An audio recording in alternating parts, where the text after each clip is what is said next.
You're listening to a 4x4 Radio Network podcast. The 4x4 Podcast, episode 127. You're listening to the 4x4 Podcast, the podcast all about four-wheeling, overlanding, off-road racing, and the outdoor lifestyle. We talk about news, tips and tricks, answer your questions, and interview big and little names in the off-roading world. So whether your rig is busted and you're in the shop wrenching on it or on your way to the trail, join us and we'll keep you plugged in on topics to help you get away. Here's your host, Dan. Hey guys, this is Dan.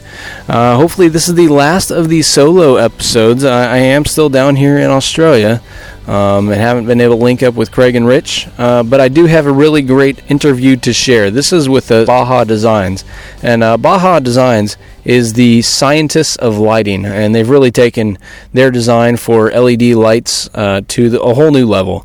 Baja Designs has been in the off-road light business for about as long as there has been an off-road light business. And during the course of the interview, just to give you a preview, Steve talks about how the color of light really affects our vision, and you've heard us discuss that a little bit on the podcast before. They've got some great moisture blocking technology involved in the lights, and that's really kind of one of the biggest complaints, I think. I don't want to give away too much on the podcast episode, so I won't go into that too much. And the lighting zones. Be sure to listen for the different description of the lighting zones and how the different lights would work for that. And then after the interview, give you another reminder on the bolt lock giveaway and how you can get entered to that and win your choice of a bolt lock padlock or a bolt lock cable lock.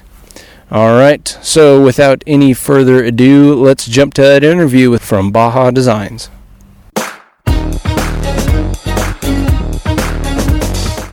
All right, today I have Chris from Baja Designs Lighting. How are you doing, Chris? I'm doing great. Thanks for having me. Oh, well, thanks for joining me. So before we get started talking about Baja Designs and all of the science that's behind lighting and off-roading, let's get to know you a little bit better. So what's your background in off-roading? What is it you're driving? Yeah, sure. So really I started out the off-road industry, having fun out in the outdoors, doing the basic stuff. I had a 94 Bronco stock, did a little bit of exploring out in the Arizona and the California area. That progressed into getting into dirt bikes, and that's kind of where my main passion lies now. I go out on a couple rides a month over here in the shop, and then kind of on the side, I do just a little bit of big recreation type stuff, point A to point B, using that 4x4 to get me out to some of the more remote places that some of my previous cars couldn't get me to. Yeah, so what kind of motorcycle is it you're riding? Because one of my co-hosts, Rich, he's actually got a KLR, and he is a huge dual sport aficionado. Yeah, I'm on kind of what I call a mini Advar 250R. So it's the plated Yamaha bike that we can get out here in California. It's kind of a jack of all trades. It's pretty capable off-road, but it's not, it's no two-stroke for the single track and it's pretty capable on-road, but it's not me up above 0 hours. So really a great all-around bike roads. Okay, that sounds pretty good. That's one of the things that I would love to get into, but I don't think motorcycles are in my future anytime, unfortunately. Yeah. Took a while for me to kind of get myself to jump in, but couldn't be happier. I mean, like I said, all the guys here ride, so there's no shortage of adventures for us. You got some favorite spots to go exploring that you wouldn't mind sharing? Yeah, we've got a trip coming up next weekend up in Indy Meadows, which is off the 395 in California. It's just a really beautiful area. It's a series of different meadows, and you're riding through kind of 6-inch high grass and shrubs, just gorgeous area. So looking forward to that, and then anywhere out here is phenomenal riding from Los Angeles, and came down to San Diego and realized that there's 3, 4, 5 great spots, maybe an hour and a half drive from here. And then probably my all-time favorite is the Mammoth Lakes area up north. You could do a full weekend of riding and not scratch the surface. Yeah, that's one of the things that keeps coming up as I interview different people for the 4x4 podcast, is that California is just such a treasure chest of places to go exploring, whether it be up in the high Sierras, out in Death Valley, the Mojave, or anything around San Bernardino area. There's just so much that California has to offer the off-roader. Right. Well, let's transition here a little bit and talk about what is Baja Designs, and what's kind of the stuff behind Baja Designs? Yeah, sure. So Baja Designs started in our founder, Alan Roach, basically was looking for a way to make dual sport bikes, or rather dirt bikes, minimally strong. A few different options for just getting, lights, blinkers, plates, all that stuff on bikes, so that you could take them pretty much anywhere you want. Connect to trails, hop on the freeway, find another. And that progressed into more of a lighting focus once the halogen and D stuff started getting popular as add-ons. Perfected some of those designs. Was riding out in Baja, started getting into buggies, trophy trucks, all that stuff, and really it just began progressing, and we became known as the scientists of lighting with our HID and some of our halogen stuff as well. And then early 2000s, I think 2001, 2002, LED technology started to first become available, and we actually had the first LED light bar that was raced in the Baja 1000, but we never went to production with it just because the technology wasn't quite there yet. If you compare that bar, which is about the size of a park bench and weighs maybe 80 pounds, it's got the same output as one of LED lights now, our Squadron series, which is pretty impressive as far as the technology, advancement in technology. It's pretty laughable when you compare them these days. Yeah, that would definitely take away any advantage somebody would have in racing by adding a couple, 80-pound light bars and park benches to their vehicle. Exactly. But since those days, sport technology, D technology, everything's gotten really the LED stuff is surpassing the as far as the distance that you can attain with it, the smoothness of pattern. So we're really pretty much focused on LEDs really at this point. Okay. Some of the few HID kits that we still are churning out are really military contracts that haven't expired yet. Pretty much once those are gone, I think we're going to be looking really just at LEDs for the future. Gotcha. Yeah, are there any advantages to HID over LED at this point? Because even the Humvee, my work truck, is all LED now at this point. Mm-hmm. Yeah, there's still a little bit of debate as far as the distance. The HIDs are really great at getting to those farther distances, and that's due to the larger reflector size. The HIDs are. Most of our LED technology, the larger one, be like 1.5 inches versus the 8-inch reflector that was on some of our La Paz lights. So a lot of people still hold that HIDs can reach farther. I think we're at a point debatable. If not, I can comfortably say LEDs are better as far as just hitting that distance. And if not, at a bare minimum, they're going to provide you with a really significant advantage in just the smoothness of the pattern. You're a whole lot more free light, smoother pattern. Free light is what we call kind of that side lighting, the comfort lighting that you get versus a very tight HID. You're going to hit that distance with those LEDs and get that as well. So it's still up for debate, I suppose, but I'm pretty confident in saying that our Racer Edition line is right there with HID stuff. It's all designed for 110 miles per hour and up, so I don't think we've really met anyone that's outrunning those at this point. So for all intents and purposes, LEDs are right there now. Yeah, it's kind of mind-blowing to think that we now have lighting that's available that will allow somebody to do 110 miles an hour in the dark through rough terrain and dust, and that's impressive. Yeah, absolutely. Well, since we're talking about some of the science behind lighting, can you tell me a little bit more about the different patterns and the lighting zones? That's one of the things that I see highlighted here on your website over at bajadesigns.com. Yeah, absolutely. So we put out a lighting zone chart to build a good package. It's not about just lumens and getting the brightest stuff onto your vehicle and just putting as much of it as you can. There's a little bit more technique behind it. So all of our lights, the way you can change the patterns, come in a variety of patterns. The spot pattern, the wide cornering pattern, which is a horizontally diffused pattern, and then they're available in the combination pattern as well, which combine those two lights, or those two patterns rather. And the way you apply that to lighting zone chart, which is available online if you just hop on our website, go to the Science of Lighting tab, or just search lighting zone, you'll see you've got your Zone 1 near field, all Zone 5, which is your Racer Edition field, which is 110 miles per hour and up.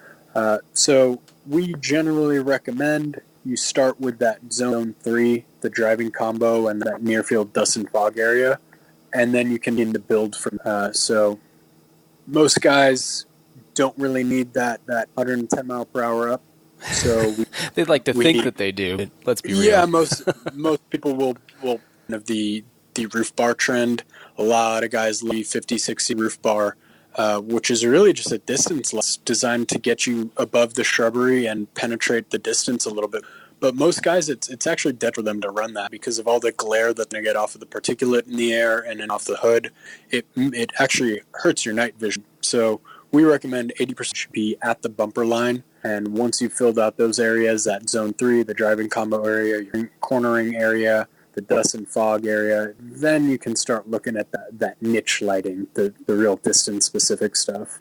Gotcha. So if somebody... The zones that you have here on the website are numbered. And so is this if somebody were to buy light bars, not all at once, or light pods, this is kind of the order you would recommend filling them out in? No, they're not necessarily numbered by importance or most needed. The general rule of thumb is to start in that zone because you're going to get a little bit of distance there. You're going to get and you can build from there. Some guys won't need that corner light. Some guys won't care about the dust and the fog, about the spot, but the specific lighting towards those areas. But as long as they've got that Zone 3 driving combo zone covered, they're good to go. Again, everyone's got different needs. Some of the Jeepers are going to want that Zone 1 and Zone 3 covered. Some of the racers are going to need that Zone 2, the cornering light. It really just depends, and we're always here to help you guys. We've got a tech support department during regular business hours, and any of our sales guys will help walk people if they're not able to come to a conclusion on their own by looking at that lighting zone chart. Okay. Well, I know right now it seems like the LED lights have almost become commoditized because my email is flooded daily with Chinese companies trying to get me to buy their cheap light bars. But right. You see all the forums and all the Facebook groups are full of people saying, "Oh, I got my light bar." 2 days later, it's full of condensation and it stopped working. Right. What sets Baja Designs apart in that kind of department? Part of it is just our origin. Alan started out racing the Baja 1000. If you're going to race the Baja 1000, you need to be able to rely on your gear. The majority of people that race that race don't finish just because of failure in gear, and he designed everything with that in mind. So we use premium parts. Everything's done in-house. We design it, we engineer it, manufacture, machine it, assemble it. Everything's done here. So we've got that quality control down, and as well as just some features that we include in all of our lights. So I'll run through them kind of briefly here for you. The big one kind of is in a response to some of that condensation is our moisture block technology. So we've got a moisture block inline connector essentially that goes on your power cord, and it stops any from seeping up the power cord. And we also have O-ring seals in all lights. Most of the competition uses silicone. Isn't the best solution. That's why a lot of people use it, but it tends to dry out, tends to be spotty in there, and then basically stuck with it once that moisture is there. Whereas with that O-ring seal, service the light, make sure it's all dialed in. If you torque them down to like an 8 on your torque drill setting, you're not going to get any moisture in there. If you happen to get any moisture in there, basically it's all warranted. But that U-service technology, the moisture block technology, lifetime warranty are big factors in what separates us from kind of the rest of the pack. You get that quality and you get to service it. Some of the other big features that we have are our reflectors are designed in-house to be pretty much the best in class. So we'll call that technology the Interview technology. It gives you that nice, even spread you're going to see with our lighting versus some of the competition. Most of the Chinese kind of import knockoffs are going to have just a junky pattern. I mean, there's no other way to put it. It's going to have artifacts in it. It's not going to be smooth. Going to get hot spots, and that's going to lend itself to a poor pattern. So that's where we separate ourselves in terms of the pattern. And as far as color temperature, all of our lights have a 5 Kelvin color temperature rating. Again, a lot of those Chinese knockoffs, most of the competition uses a cooler color temperature, which comes off as a blue hue. And when your eyes see that at night, it's very harsh. So you're actually going to be detrimented again by running that cooler color temperature. We use a neutral color temperature, the afternoon sun on a cloudless day, and it's the easiest pattern for your eyes to adjust to while still illuminating. The color temperature thing, I think, is huge. That's something that I experience a lot here up in Alaska, where half the year I'm driving on snow, and those very cool blue lights just completely ruin your night vision, like you said. Right. That's very, very hard to see through, especially if there's actually snow flying in the air, not just on the ground. Right. Yeah. The blue, a lot of people will see it and think it is actually, it looks brighter to your eye, but it's not bright in the sense of showing you more contrast in terrain, and it's really just harsher. So actually, a lot of guys in the snow will run which, again, we offer that amber in a sort of semi-permanent solution, or we have the snap-on rock guards as snap it on and off within a matter of seconds. That's what a lot of guys out in the northern territories, snow, rain, precipitation, and even a lot of the Baja racers prefer that color temperature for the dusty conditions that they experience down there, because it's less intense when it reflects off of all those bullets. Yeah, I've mentioned that on the podcast here in the past as well. My experience down there in Baja 1000 is once that silt gets in the air, it is really, really difficult to see it. But that amber light color just seems to cut through it dramatically better than that cooler light color. Right. Yeah, there's a little bit of debate as far as penetrating due to the wavelengths, the color temperature of the light versus a bunch of science behind it. There's a little bit of debate behind it, but it could be a matter of less intense when it reflects off of that particulate. I've seen so much debate on it that I'm almost hesitant to push it anymore, but just seeing it in my own eyes, just talking to Baja racers, guys that really know and count on it, there's a definite difference regardless of where the science lies. Yeah, absolutely. Well, another thing that I've noticed, or I hear on all the different groups, is the light bar hum or whistle or whatever it is. And I think that's the air passing over the heat sinking on the backside of the LED lights. Yeah, exactly. Is that something you guys have had to deal with? Our sink fins are pretty low profile, so we don't deal with that very, very rarely and complain about it. A lot of it has to do with where you're mounting it. If you're mounting it right on the roof line towards the front, it's going to be louder regardless. Putting, again, a 2x4 on, it's going to have aerodynamic, which makes noise. But, really, we don't have a whole lot of complaints about the whisk thing with our fins. I think they're pretty low profile. That you're just not going to hear that complaint very often.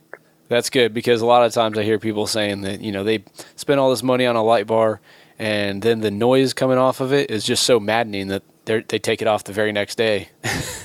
Right. Then you really don't have any benefit of the extra light. Right. Yeah, so if you can mount that bar just maybe a half foot, 6 to 12 inches back a little bit, not only are you going to reduce that no less glare off the hood of your car, so that's definitely something to think about when you're mounting a roof bar up there, if you feel like you need that extra light up there. Okay. Well, one other thing that I've noticed, and I didn't notice anything on your website, is that the security for these LED lights. I mean, people invest a lot of money in their lights, and then just to come out in the morning or something and discover that their light has been removed by one means or another. That is always a really crappy story for us to hear. Unfortunately, there's not a whole customers after the fact. Lighting or security hardware for all of our different forward projecting LEDs. So that's going to basically just lock in those. If you're familiar with their product, it locks in the side bolt that come to the brackets. It gives you basically a unique key, or rather, we provide that unique, and it's not foolproof. It's all Dremel to it, but it really defeats that smash and grab. Someone that sees it and decides, hey, I want that, and they happen to have a net or a flathead or something. It's going to take them a little more time to get that off and about it. Yep, anything to make a thief's life harder, I am all about that. Right. Yeah, I always hate to get the.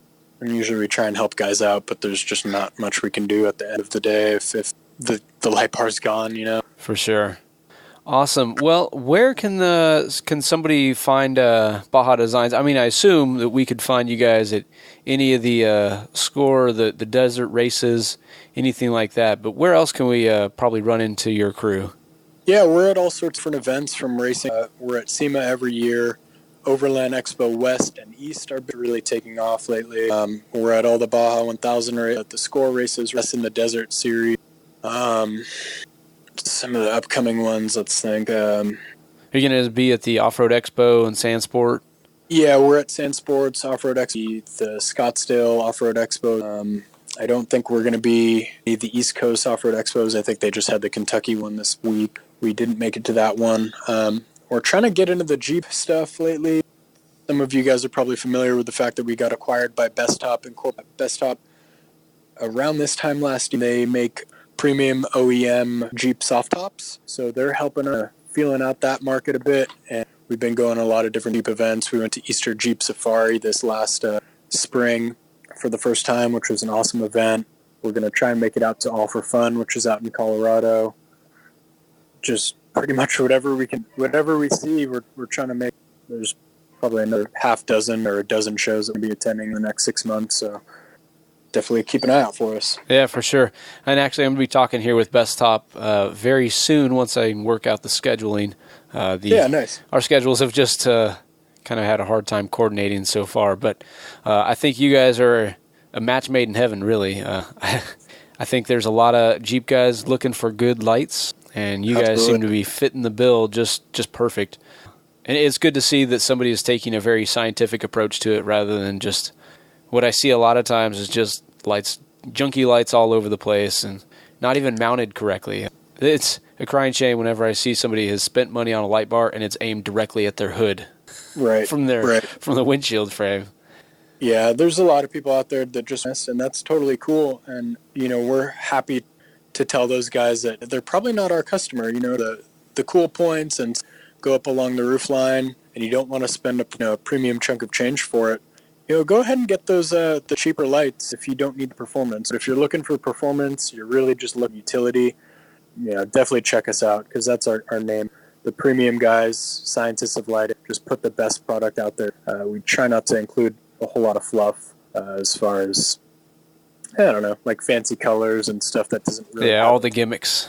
Yeah, if it doesn't have we're probably not in it, and we're really just focused on engineering the reflectors, getting the best quality LED, things of that nature. Perfect. Well, Chris, thanks again for joining me, and I make sure I will have links to all the different things and the graphics you guys have over here describing and that show a lot of what we've been talking about, the lighting zones and the color of light. That's all available over at bajadesigns.com, and that's where I'll direct everybody here in the show notes for this episode. Yeah, perfect. And if you guys ever have any questions, feel free to call us at the shop. Like I said, support specialist, ready to help you and feel stator modifications on your dirt bike to AIM trophy truck. Thank you for putting in. Right on. All right, Chris, I'll talk to you later, and maybe we can run into each other at one of these awesome events. Yeah, absolutely. Stop by the booth and ask for one of us. All right, we'll talk to you later. All right, now let's one more reminder on the Bolt Lock giveaway. To get entered, make sure you like the 4x4 podcast on Facebook if you have not already done so. That's facebook.com/the 4x4 podcast. Like the Bolt Lock page over at facebook.com/Bolt Lock. And then go post on your personal Facebook page using the phrase, I need the 4x4 podcast to hook me up with a Bolt Lock for my whatever kind of vehicle, because then fill in the blank, make up your story, tell the truth, whatever you need.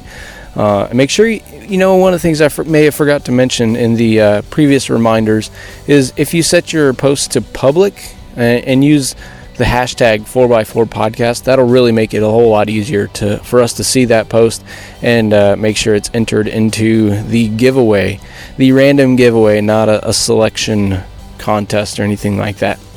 And again, you'll receive your choice of a bolt cable lock or a bolt padlock. Just want to say thanks again for Bolt Lock supporting the 4x4 podcast in that way. And I don't have any feedback for you guys on this time, but you can send us some feedback, and that's through email at the 4x4podcast@yahoo.com. You can send us a voicemail at 719-924-5337. Use the SpeakPipe tool, whatever, record a voice memo and email it to us. However you want to get some feedback to us, go ahead and do that. Of course, you can send us a message on Facebook or Instagram or Twitter. We are at the 4x4 Podcast all over the place.